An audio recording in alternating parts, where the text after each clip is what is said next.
The rain was tapping against the cafe window like a nervous habit, steady, restless, impossible to ignore. I watched the drops race down the glass while Martha sat across from me, stirring her coffee over and over. She wouldn't look at me, not once. I smiled, trying to lighten the air between us, but there was something different about her. A weight behind her eyes that no small talk could reach. The smell of coffee, the hum of quiet chatter, even the soft jazz in the background, everything felt slightly off. "You've been so distant lately," I said, leaning in. "Everything okay?" My voice sounded steadier than I felt. She nodded, then shook her head, her hand trembling around the spoon. I noticed her nails, chipped, nervous, and realized she hadn't said a single word that mattered yet. My stomach tightened. I could feel it. That strange intuition women get when something's about to change. Then she finally spoke, and my world began to tilt. "Elena, I need to tell you something, and I don't know how." Her words were fragile, almost a whisper, but they hit me like glass breaking. I laughed nervously, pretending not to be scared. "You're scaring me. What is it?" I asked. She looked up for the first time, and there it was. Guilt, plain and raw. I didn't know it yet, but that look would haunt me long after the rain stopped. When she said his name, my heart forgot how to beat. "Tom," she whispered, her voice trembling. "He's been seeing someone else." For a second, I couldn't process the words. They just floated there, unreal, like smoke that refused to clear. My mind went blank, then flooded all at once. "You're wrong," I said, my voice sharper than I meant. But deep down, a quiet part of me, the part that noticed the late nights, the vague texts, already knew she wasn't. Martha's eyes filled with tears, and she looked small sitting across from me. "I tried to warn you," she said, her hands shaking, "but he asked me to stay silent." That sentence sliced deeper than the betrayal itself. I stared at her, trying to understand. "He asked you?" I repeated, my throat dry. The cafe noise blurred into nothing. All I could hear was the rain outside, relentless, like my heartbeat. She nodded, barely able to meet my eyes. "He said you didn't need to know." The words landed like a slap, not just because of what he did, but because she obeyed him. My best friend, my confidant. She chose his silence over my truth. I didn't cry. I couldn't. I just sat there, feeling the warmth drain from my body, replaced by something cold and steady. The kind of cold that makes you see everything clearly. I looked down at my cup, watching the coffee ripple as if it could show me a way out of this moment. "So you knew," I said quietly. "All this time, you knew." My voice didn't sound like mine anymore. Too calm, too measured for what I felt inside. Martha reached across the table, but I pulled my hands back. The gesture was instinctive, almost defensive. "I thought I was protecting you," she whispered. But protection shouldn't feel like betrayal. The rain outside grew heavier, matching the pressure building in my chest. I thought of Tom, his easy smile, the way he'd look at me across the dinner table like I was his piece. Now those memories felt like cruel little performances. "He made your silence part of his lie," I said, not realizing I'd spoken aloud. Martha's lip quivered. She looked like she wanted forgiveness, but all I had to give was quiet disbelief. When I finally stood up, the chair scraped against the floor, loud and final. "I need to go," I said. My body moved before my mind caught up. As I walked out, the bell above the cafe door chimed, too gentle for the storm inside me. On the way home, my reflection in the rain-streaked glass looked unfamiliar, colder, sharper. I didn't know what I'd do next, only that this was the moment I stopped pretending everything was fine. When I got home, the house looked exactly the same. But I didn't feel like the same woman walking into it. My hands trembled as I set my purse down, and the sound of my keys hitting the counter felt louder than usual. The scent of Tom's cologne lingered in the hallway, warm and familiar, yet suddenly unbearable. I heard him in the kitchen, humming, carefree. For a second, I hated how normal he sounded.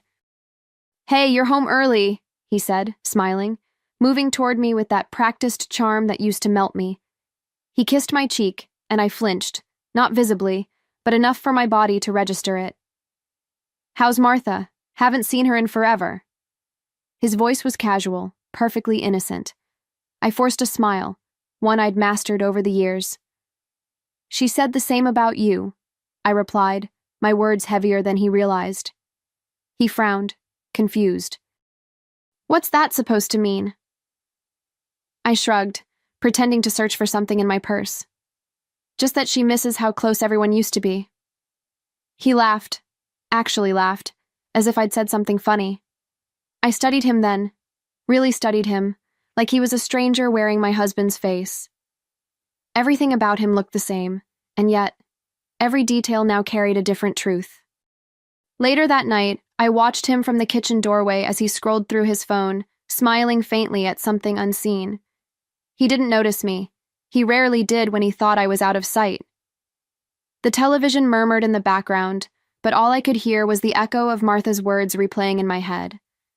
Every gesture, every blink felt like evidence I hadn't noticed before. My heart kept whispering, "Ask him." My mind whispered, "Wait." When he finally went to shower, I stood still for a long time before moving. My hands were cold when I reached for his jacket, the one he always left draped over the chair. Inside the pocket, my fingers brushed paper, crumpled, soft from handling. A receipt. I unfolded it, reading the name of a hotel one town over.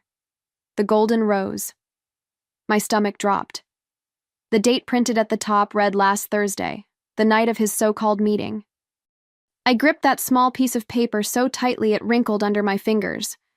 My breathing turned shallow. For a moment, I just stared at it, as if looking hard enough could change what it said. But it didn't.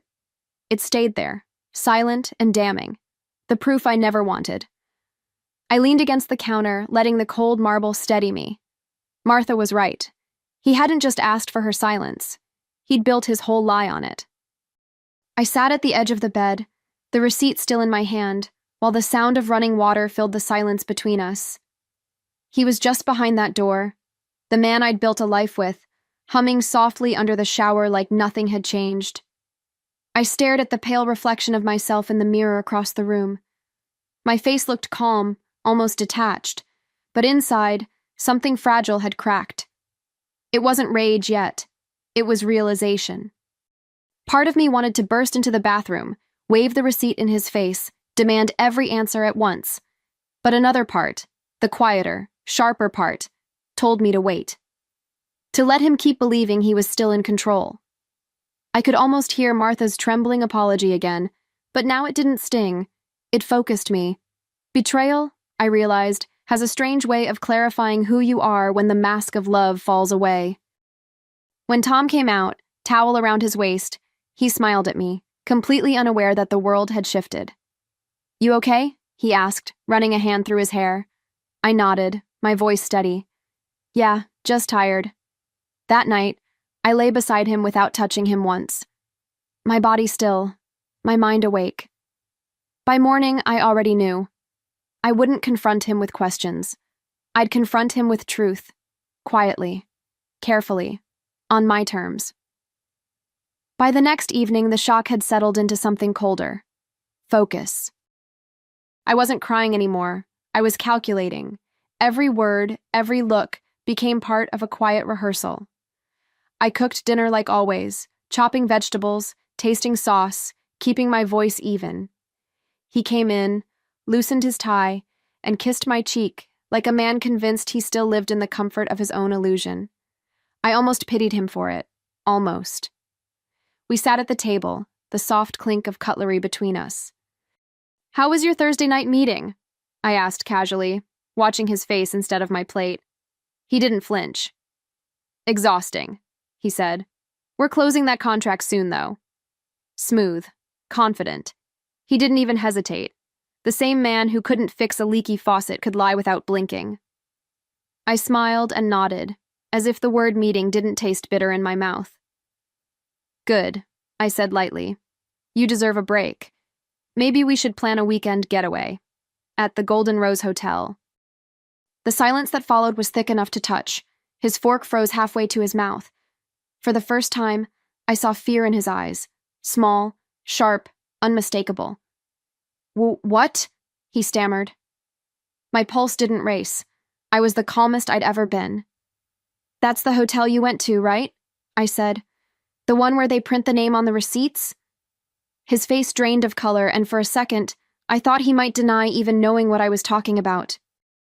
Elena, it's not what it looks like, he said, his voice suddenly softer, careful.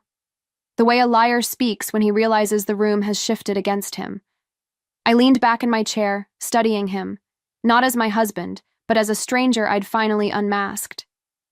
Then tell me what it looks like, I said, because your meeting came with room service for 2. He opened his mouth, searching for words, excuses, anything that might stick. But lies lose their power once you see them clearly. You don't understand, he began, his hands moving restlessly. It's complicated. I almost laughed. That word, complicated, had become a shield for every betrayal in the world. No, I said quietly. It's actually very simple. I slid the receipt across the table like a verdict. This is what you call work? For a long moment, neither of us spoke. The clock on the wall ticked too loudly. The smell of dinner turned bitter in the air. He looked smaller than I remembered, like a man shrinking under his own lies. I stood, pushing my chair back slowly, steadying my breath. I don't need to hear your version, I said, my voice calm, final. I've already lived mine. And before he could speak again, I turned and walked away, not to escape, but to begin. I could still hear him calling my name as I walked down the hallway, his voice cracking with panic, the kind of desperation that only appears when consequences finally catch up. But I didn't turn around. I reached the bedroom, closed the door gently, and sat on the edge of the bed. My hands were steady now. The trembling from before had vanished, replaced by something sharp, almost liberating. For the first time, I wasn't the woman asking why. I was the one deciding what next. I stared at the wedding photo on the dresser, the 2 of us smiling under a sky that looked too bright to be real. Back then, I thought love meant loyalty no matter what. Now I understood it differently.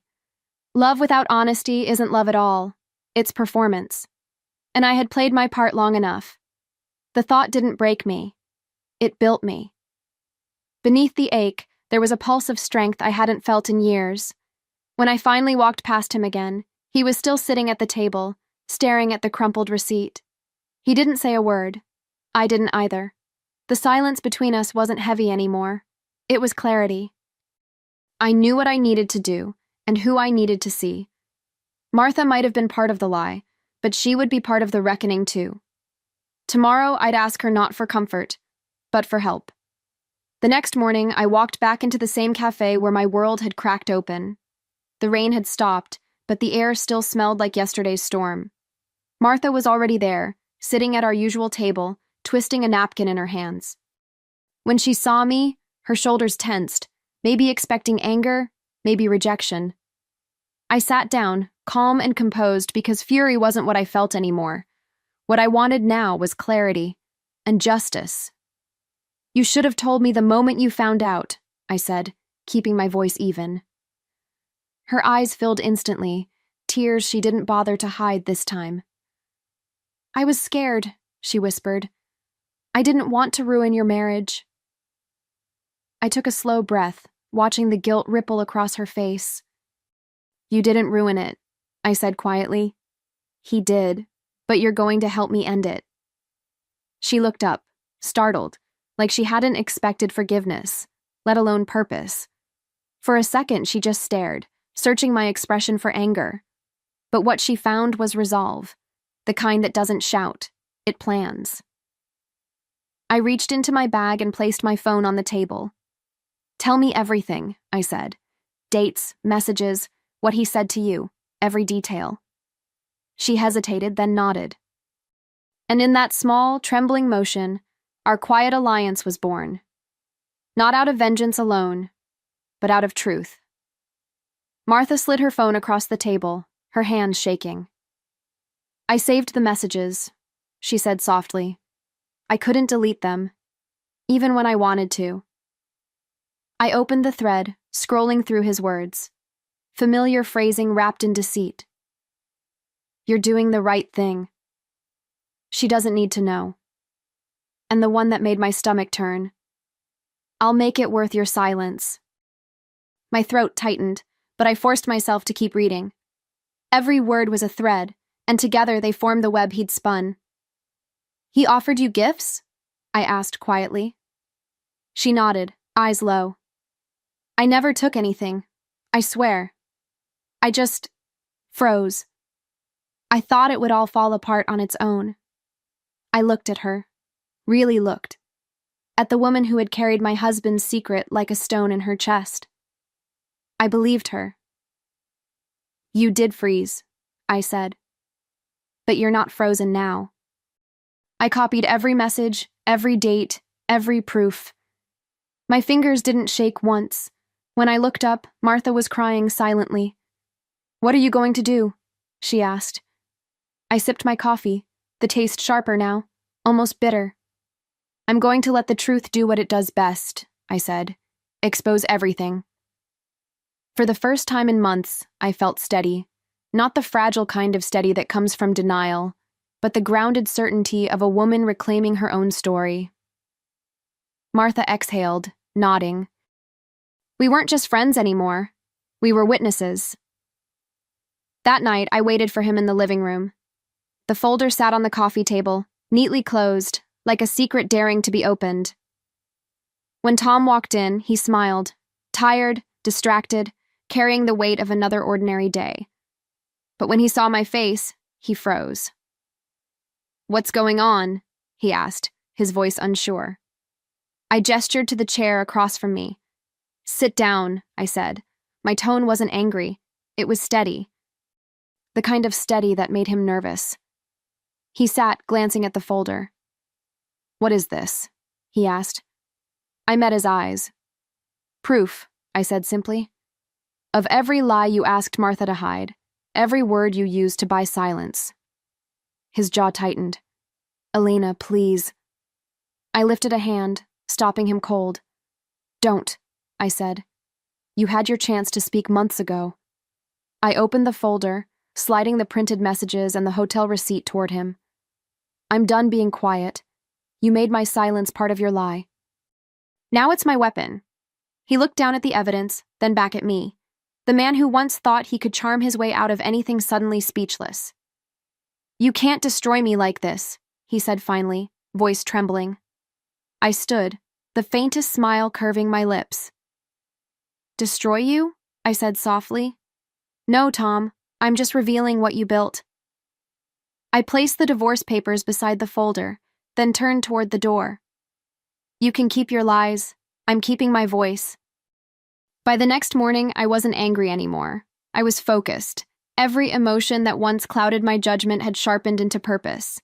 I sat at my desk, scrolling through the evidence, the hotel receipt, the text messages, the trail of deceit he thought would stay buried. Tom loved pretending his life was spotless. Perfect husband, dedicated executive, man of integrity. I smiled at the thought of how fragile that illusion really was. It only took one truth to break it. I sent the emails just after sunrise, quiet, efficient, undeniable. A message to HR with attachments labeled simply, "For internal review, misuse of company funds and ethics violation." His business trips, his client dinners, all suddenly looked like what they were, personal indulgences paid with company money. I didn't need to add commentary. The facts spoke louder than any confrontation ever could. Truth doesn't shout. It detonates silently. By noon, the fallout began. Missed calls. Messages from unknown numbers. A text from Tom. "We need to talk. Please." I didn't reply. I could picture him at the office, pale, sweating through his suit, the golden reputation crumbling piece by piece, and I felt calm. Not vengeful, not gleeful, just free. It was strange how justice could sound like silence, the same silence he once demanded from me. He came home that evening like a ghost, pale, trembling. A man stripped of every layer of arrogance. The sound of his car door slamming was sharp, desperate. I was sitting in the living room when he burst in, tie askew, eyes wild. "You destroyed me!" he shouted, voice breaking. I didn't move. I'd spent years reacting to his moods, soothing his anger, softening his edges. Not anymore. I just looked at him, the man who'd mistaken my kindness for weakness. "No," I said evenly. "You destroyed us." The words left my mouth slow and measured, each one hitting harder because they were calm. "I just made sure everyone saw what you built on lies." He shook his head, pacing, hands in his hair like someone trapped. "You've ruined everything," he cried. "My job, my reputation." I stood up, finally, meeting his panic with stillness. "Your reputation?" I asked softly. "That's all this was to you, wasn't it?" He stared at me, breathing hard, speechless for once. I stepped closer, close enough to see the cracks in his composure. "You cared more about keeping your image intact than keeping your promises," I said. "You taught me that silence keeps men comfortable. I just decided to stop making you comfortable." His eyes filled, with regret or just fear of consequence, I couldn't tell. But it didn't matter anymore. My silence had served its purpose. It had ended him. He stood there for a long time, like a man waiting for a sentence he already knew was coming. I didn't shout. I didn't cry. I'd done all that in another lifetime. "You always said I overreacted," I told him, "that I made problems where there weren't any. But tell me, Tom, what do you call this?" He didn't answer. His silence was the truest thing he'd ever given me. I reached for the door, opened it slowly, and stepped aside. "You can go now," I said. He hesitated, like he wanted to say something that might save him, but there was nothing left to say. Everything between us had already been said, just not out loud. I watched him walk down the driveway, his shoulders hunched, the weight of exposure heavy on his back. For the first time in years, I felt no urge to chase, to fix, to forgive. His chaos no longer belonged to me.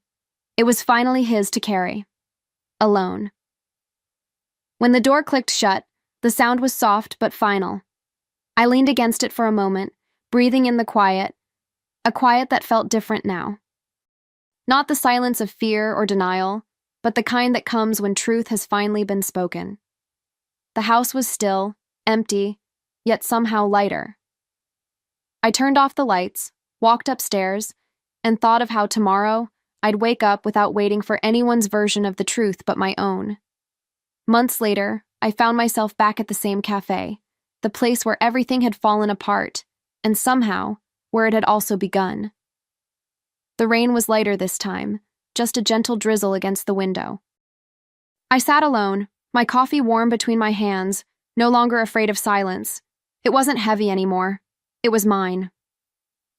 I opened my laptop, the small microphone icon glowing on the screen, waiting for me to begin recording the next episode of my new podcast. "Breaking the silence," I said softly into the mic, smiling. The name had come to me one night while lying awake, thinking of all the women who'd been taught to keep their pain quiet.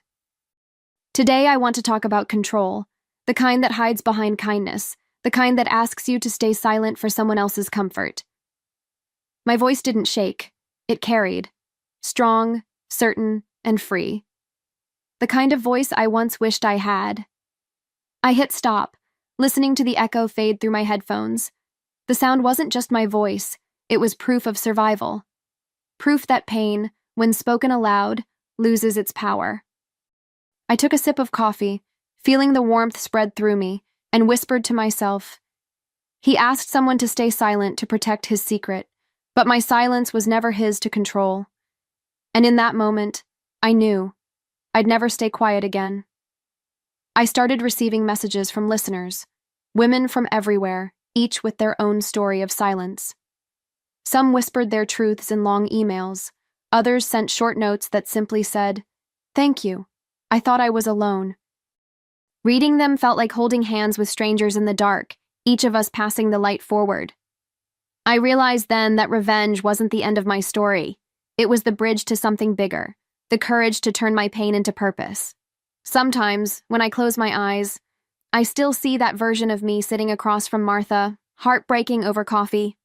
I wish I could reach back and tell her, "You'll make it out, and you'll come back stronger." But maybe that's why I tell these stories now, so another woman doesn't have to wait for her world to collapse before she finds her voice. The past no longer hurts, it teaches, and every episode I record, I reclaim another piece of myself he tried to bury. As the cafe emptied, I packed up my laptop and slipped my phone into my bag. Outside, the air smelled of rain and something clean: renewal. I paused by the door, glancing once more at the table where it all began, and smiled. "Sometimes," I whispered, "the loudest revenge is peace." I stepped into the light drizzle, no longer hiding from the sound of my own voice. It wasn't a whisper anymore. It was a beginning.